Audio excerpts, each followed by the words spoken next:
Good morning students. आज हमने magnetic circuit का एक दूसरा न्यूमेरिकल लिया है। ये 3-4 न्यूमेरिकल हैं खाली मैग्नेटिक सर्किट में जो थोड़े टफ हैं और डायरेक्ट आप 14 नंबर में एग्ज़ाम में आएंगे। तो अगर क्वेश्चन में ये न्यूमेरिकल आते हैं तो इस टाइप के पैटर्न आते हैं, तो ये वाला न्यूमेरिकल अपन को करना है। इससे पहले कल मैंने एक बताया था जिसमें करंट का कंसेप्ट ध्यान रखना है अपन को कि कैसे लपेटते हैं। इसके बाद आज अपन दूसरा क्वेश्चन कर रहे हैं, इसमें टोटल लेंथ कैसे कैलकुलेट करते हैं वो चेक कर देखना है। और कल भी एक न्यूमेरिकल करेंगे और अगली क्लास में अपन बीच में ट्रांजिस्टर वाला जो पार्ट रह गया है वो पार्ट कंप्लीट करेंगे। तो transistor configuration and modes of operation, transistor की ये 2 टॉपिक रह गए हैं। तो मोस्ट प्रोबेबिलिटी या तो कल करेंगे या फिर परसों करेंगे। एक न्यूमेरिकल मैग्नेटिक सर्किट का रह गया है, ठीक है। तो मैग्नेटिक सर्किट में जितनी भी वैरायटी बनती है न्यूमेरिकल की वो पूरी करा दी है मैंने। उसमें सिर्फ 2 क्वेश्चन बचे हैं, तो एक क्वेश्चन आज यहाँ हो जाएगा और एक क्वेश्चन और बचेगा जो वैरायटी बची हुई है जिसमें अपन को रिलेटिव परमेबिलिटी निकालने को आता है, ठीक है। तो उस टॉपिक को भी अपन को करना है। तो अपन आगे आज अभी ये वाला न्यूमेरिकल करते हैं और 3 टॉपिक बचे हैं, 2 टॉपिक ट्रांजिस्टर के और 1 टॉपिक बचा है मैग्नेटिक सर्किट का। फिर इसके बाद अपन जो है रोटेटिंग मशीन स्टार्ट करेंगे और रोटेटिंग मशीन के पूरे टॉपिक कवर करेंगे, क्योंकि रोटेटिंग मशीन काफ़ी टाइम से नहीं हुई। तो फिर हम रोटेटिंग मशीन स्टार्ट करेंगे। यहाँ पर एक क्वेश्चन दिया हुआ है, क्वेश्चन अच्छे से समझना। एक स्क्वायर दिया हुआ है आपको, ट्रांसफार्मर की जो कोर होती है वो पूरी कोर आपको दी हुई स्क्वायर में, चौकोर में। उस कोर में जो ऊपर वाला पोर्शन है उसको हटा दिया है, ऊपर वाले पोर्शन को थोड़ा सा ऊपर उठा दिया है। तो ये वाला जो पोर्शन नीचे रहता था ये थोड़ा सा ऊपर आ गया है। जैसे ही ये ऊपर आया तो इसमें जितना ऊपर करा है वो है 2 mm। तो यहाँ जो एयर गैप होगा वो एयर गैप हो गया 2 mm, ठीक है। इसके बाद अब 2 पार्ट में हो गया आयरन जो रेक्टेंगुलर कोर है, स्क्वायर कोर है, ये 2 पार्ट में हो गई। तो हम बोलते हैं part A and part B, ठीक। जो नीचे वाला पार्ट है पार्ट बी, उसमें हमने क्या किया है, वाइंडिंग लपटी है, ठीक है। तो वाइंडिंग देखिए यहाँ से सिर्फ एक करंट जा रही है, उस करंट की वैल्यू है 1 एम्पियर, ठीक है।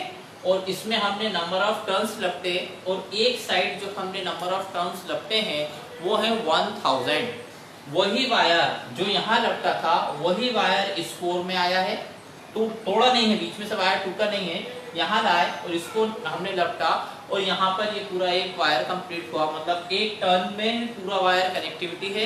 यहाँ पर है 1000 और यहाँ पर भी है 1000। तो अगर मैं टोटल नंबर ऑफ टर्न्स की बात करूं इस सर्किट में बी वाले में, तो हम बोलेंगे 2000। 1000 इस कोर में, 1000 इस कोर में। करंट की वैल्यू जो है सेम है, एक ही है, दोनों में एक ही करंट जा रही है क्योंकि ये बीच में से टूटे नहीं है, सेम है। तो यहाँ से अगर करंट इंटर हो रही है 1 एम्पियर तो यहाँ से बाहर कितनी निकलेगी, 1। यहाँ तक क्लियर। फिर इसके बाद यहाँ पर इस बी वाले कोर की जो हाइट है वो यहाँ से लेके यहाँ तक की हमको दी हुई है 10 सेंटीमीटर, ठीक है। और ऐसे ही यहाँ से लेके यहाँ तक की जो लेंथ है वो हमको दी है 20 सेंटीमीटर, ठीक है। इसके बाद लेंथ ऑफ एयर गैप हमें कितना दिया हुआ है, 2 mm। इस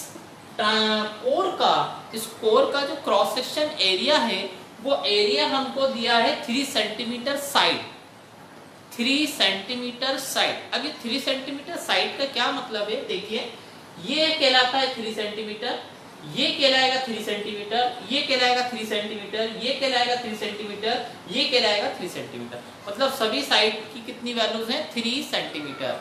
ये पूरा है स्क्वायर, और स्क्वायर जो होता है उसका एरिया का फॉर्मूला ये लिखा है, ए बराबर होता है ए स्क्वायर। तो ए की वैल्यू कितनी दी हुई है क्वेश्चन में, 3 सेंटीमीटर, 3 सेंटीमीटर। तो मैंने लिखा 3 × 3, ठीक है। सेंटीमीटर को मीटर में चेंज करना है, एरिया निकालना है, तो सेंटीमीटर को मीटर में चेंज करेंगे तो 10⁻²। तो यहाँ हो जाएगा 10⁻⁴।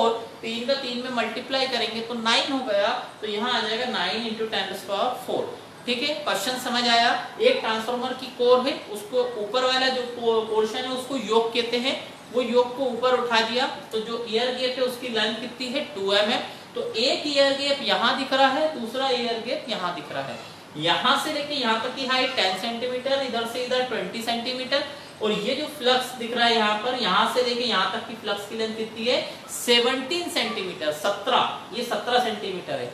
ठीक है, इतना आप लोग बनाइए, फिर आगे चलते हैं। जितने भी लोग आ गए हैं रोल नंबर एंड ब्रांच जरूर डालें।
हो गया।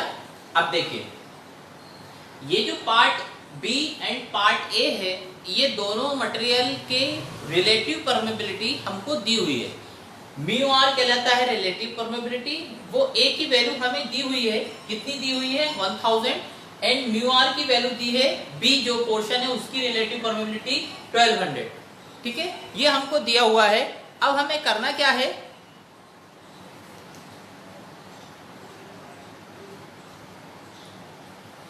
अब हमें करना क्या है ये देखें, यहां पर हमें LG निकालना है, LA निकालना है और LB निकालना है। पहले हम बात करें LG की, तो LG कहलाता है लेंथ ऑफ एयर गैप। तो लेंथ ऑफ एयर गैप जो है वो यहां देखें, इसमें कितनी लेंथ है 2 mm, इसमें कितनी है 2 mm, तो 2 और 2 कितना हो गया 4, तो 4 mm को मीटर में चेंज करेंगे तो कैसे करेंगे, देखिए 2 + 2 कितना हो गया ये 4, तो हम लिखेंगे 4। अब mm को मीटर में चेंज करना है तो 4 के साथ हम लिखेंगे 10⁻², सॉरी 10⁻³ mm है ना, मिलीमीटर को मीटर में चेंज करना 10⁻³ इसमें 6 नहीं होगा। क्यों नहीं होगा, क्योंकि यहाँ बीच में हम प्लस कर रहे हैं, मल्टीप्लाई नहीं कर रहे हैं, प्लस कर रहे हैं, तो 4 × 10⁻³ हो गया। ये वैल्यू आ गई अपनी LG की। अब हम आगे चलते हैं, अगला निकालना है हम LA। LA लेंथ ऑफ किसकी, मैग्नेटिक फ्लक्स की लेंथ निकालना है। कौन से पोर्शन में निकाल रहे हैं, लेंथ ऑफ A में, A में, तो A में फ्लक्स की लेंथ देखिए कितनी होगी, यहां से लेके यहां तक की वैल्यू हमें क्वेश्चन में गिवन है, कितनी दी हुई है 17 सेंटीमीटर। तो यहां हम लिख देंगे A की वैल्यू 17 सेंटीमीटर, इसको मीटर में चेंज करो तो 17 × 10⁻², ये आ गई LA। अब बात करते हैं LB की, LB, ठीक है, LB को देखिए, LB में कितनी होगी, थोड़ा लगाइए दिमाग आप लोग। LB हमें किसकी कैलकुलेट करना है, लेंथ ऑफ मैग्नेटिक फ्लक्स। ध्यान से सुनना, यहां से स्टार्ट करेंगे फ्लक्स की लेंथ, यहां से स्टार्ट करेंगे, इस पॉइंट तक जाएंगे, फिर ये वाला कैलकुलेट करेंगे, फिर इसके बाद यहां तक कैलकुलेट करेंगे। आप लोग देखिए कितनी आ रही है,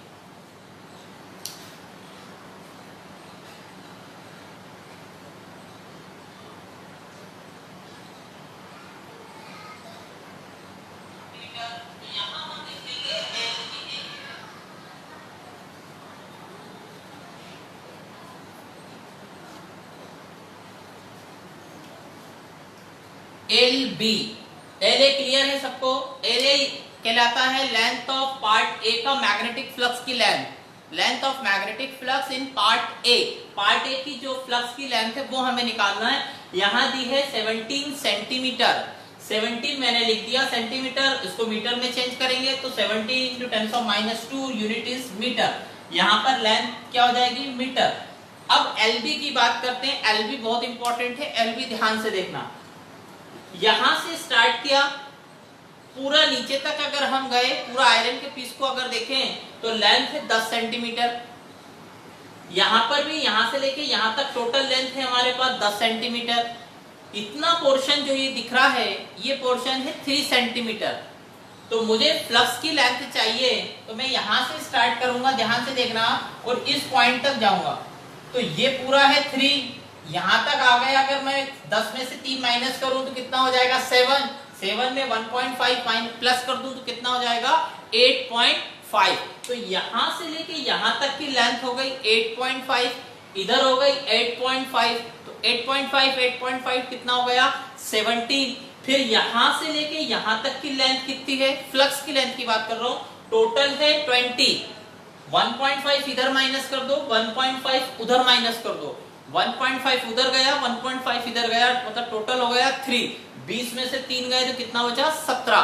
तो टोटल जो लेंथ होगी एलबी की वो हम लिखेंगे 17 प्लस 17, तो कितना हो जाएगा 34। फिर सेंटीमीटर में दिया है, इसको मीटर में चेंज करेंगे तो इंटू 10⁻⁻2 मीटर। ये आ गई आपकी किसकी value, length of LB. LB मतलब मैग्नेटिक फ्लक्स के अंदर जो फ्लक्स की लेंथ होती है इन पार्ट बी। ये जो पार्ट बी है इसमें फ्लक्स की लेंथ हमने कैलकुलेट करी। ये ही बताने के लिए ये क्वेश्चन कराया है आज, ताकि आपको लेंथ कैलकुलेट करना आ जाए कि टोटल लेंथ कितनी है। इसके अंदर टोटल लेंथ आएगी 34 सेंटीमीटर। सेंटीमीटर को मीटर में चेंज किया तो 10⁻²। अब बात करते हैं एस ए की। एस ए क्या कहलाता है, रिलक्टेंस। एस कहलाता है रिलक्टेंस। और कहां निकालना है, पार्ट ए में। तो पार्ट ए कौन सा है, ऊपर वाला। फॉर्मूला क्या होगा, देखिए इधर L A upon mu not mu R into A. तो एल ए आपने कैलकुलेट करके रखा है, कितना है एल ए, एल ए है 17 इंटू 10⁻²। अपॉन म्यू आर कितना है एल ए में 1000। फिर म्यू नॉट की वैल्यू कितनी होती है, पहले म्यू नॉट लिख लो यहाँ पर। म्यू नॉट की वैल्यू होती है 4 पाई 3.14 इंटू 10⁻⁷ इंटू म्यू आर कितना है 1000, और एरिया की वैल्यू कितनी लिखी हुई है 9 इंटू 10⁻⁴। ये आपकी वैल्यू आएगी एस ए की। ऐसे मतलब reluctance in part A. Reluctance in part A, ये हमें रिलक्टेंस निकालना है, ठीक है। उतारिए जल्दी से इसको।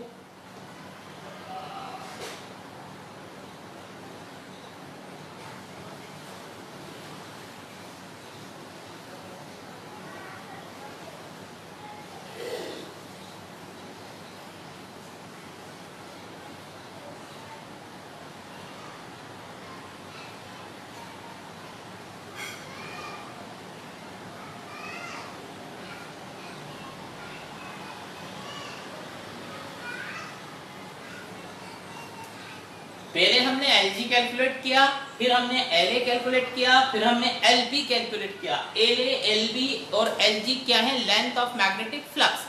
अब हमें रिलक्टेंस निकालना है SA, SB एंड SG।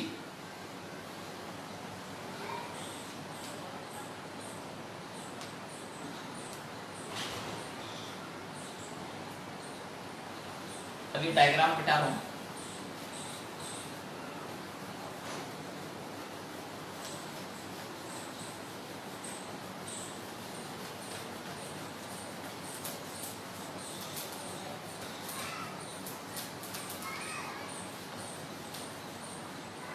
हाँ जी, इसको आप कैलकुलेट करोगे तो ऐसे की वैल्यू आएगी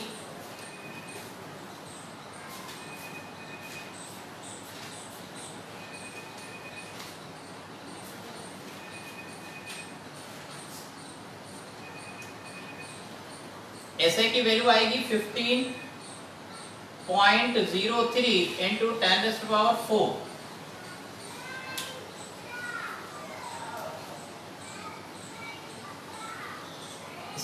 इसका काम हो गया,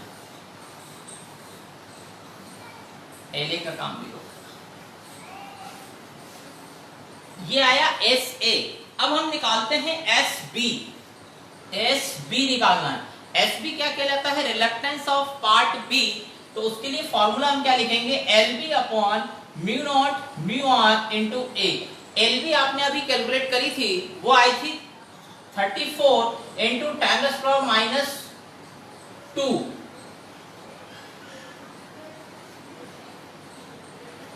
-2 और म्यू नॉट कितना है 4 पाई 3.14 इंटू 10⁻⁻7 इंटू म्यू आर कितना दिया हुआ है बी के लिए देखो 1200 और एरिया कितना है वही रहेगा एरिया सेम 9 इंटू 10⁻⁻4 ये वैल्यू आ गई अपनी एस बी की। कितना उतारिए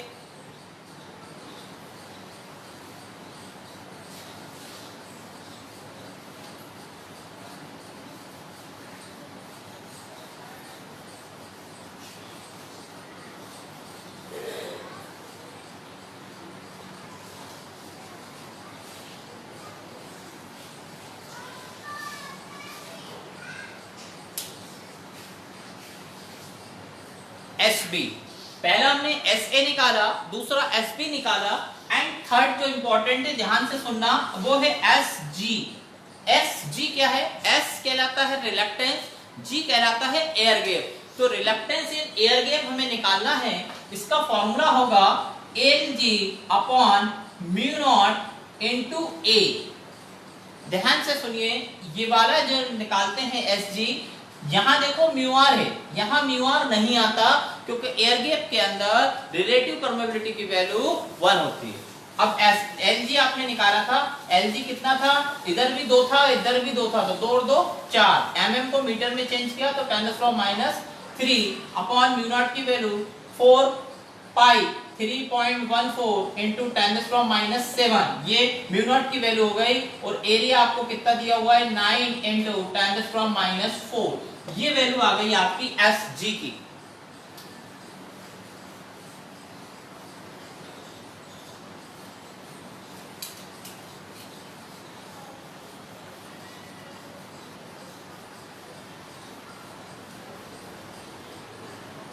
हमने 3 रिलक्टेंस निकाले, एस ए निकाला, एस बी निकाला और एस जी निकाला। अब हम निकालेंगे टोटल रिलक्टेंस एस, तो वो होगा S A plus S B plus S जी।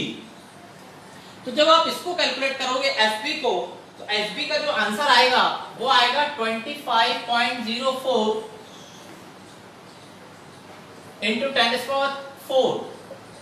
ये आएगा एस बी की वैल्यू। और जैसे ही आप एस जी निकालोगे तो एस जी की वैल्यू आएगी 353.5 इंटू 10⁻⁴। ये आप लोग कैलकुलेट करना है, ठीक है। मैं यहां लिख रहा हूं ऐसे की वैल्यू, ऐसे की वैल्यू कितनी निकाली थी अपन ने 15.03 इंटू 10⁻⁴ प्लस एस बी की वैल्यू कितनी बताई मैंने 25.04 इंटू 10⁻⁴ प्लस एस टी की वैल्यू है 353.35 इंटू 10⁻⁴। तो लास्ट में जब आप इनको प्लस करोगे तो जो एस आएगा वो एस आएगा 393.57 इंटू 10⁻⁴। ये वैल्यू आ गई एस की।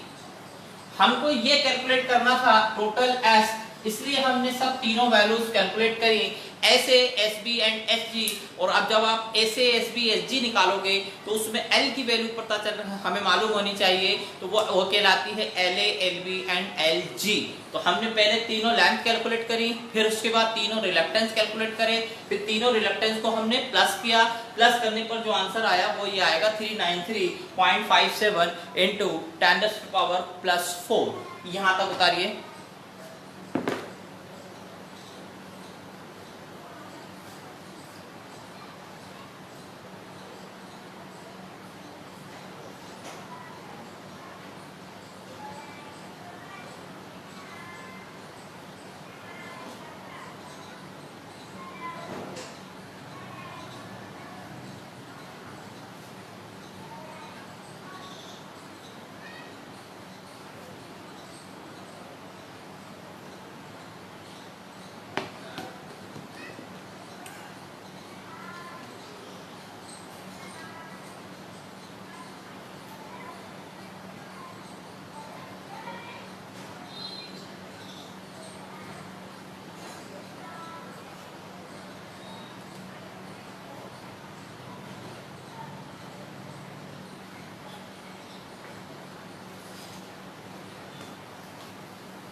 इस टाइप के क्वेश्चंस में, कोर वाले क्वेश्चंस में आपको पूछा क्या जाता है, तो क्वेश्चन में सबसे पहले अपना बेसिक फार्मूला लिखना मैग्नेटिक सर्किट का, MMF is equal to NI, ये याद रखिए, NI is equal to HL, HL is equal to phi into S।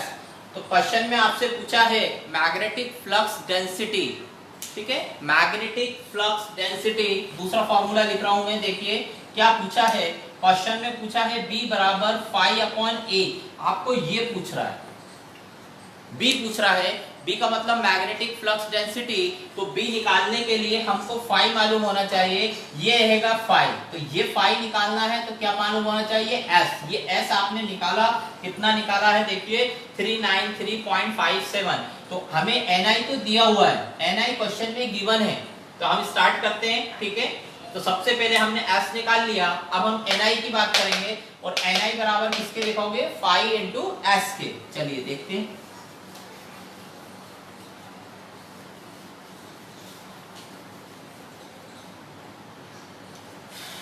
NI, N मतलब नंबर ऑफ टर्न, तो फॉर्मूला लिखते हैं पहले, NI बराबर होता है phi इनटू S, ये phi मुझे निकालना है, तो N का मतलब है नंबर ऑफ टर्न से, नंबर ऑफ टर्न्स कितने हैं 1000 इधर 1000 उधर, तो टोटल हो गया 2000, नंबर ऑफ जो करंट उसमें इंटर कर रही है, जा रही है, वो कितनी है 1 एम्पियर, ये S की वैल्यू नीचे आ जाएगी, कितनी है S की वैल्यू 393.57 इनटू 10⁴ इक्वल टू कितनी आ गई वैल्यू phi की, जो भी वैल्यू आएगी ये वैल्यू कहलाएगी phi की।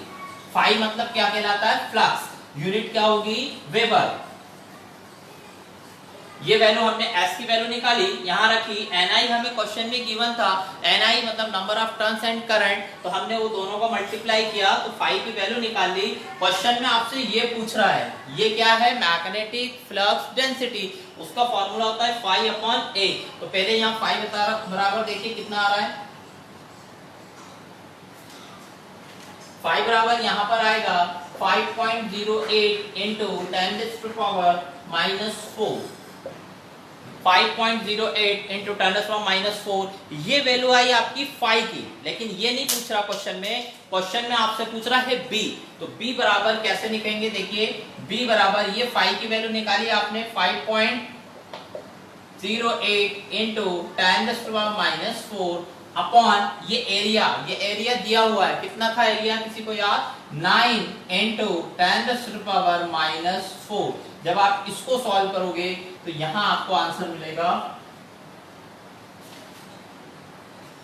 ये आएगा 0.564 टेस्ला, टेस्ला भी बोलते हैं इसको, और दूसरी यूनिट होती है इसकी वेबर पर मीटर स्क्वायर।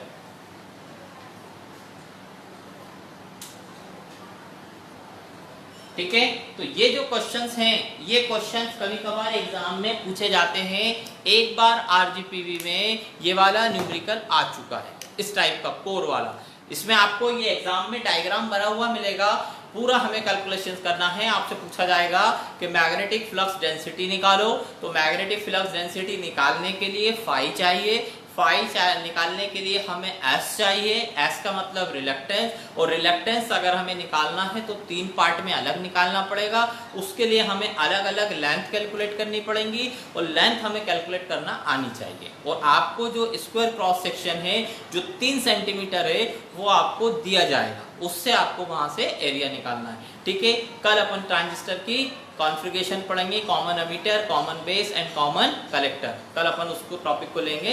ठीक है, थैंक्स।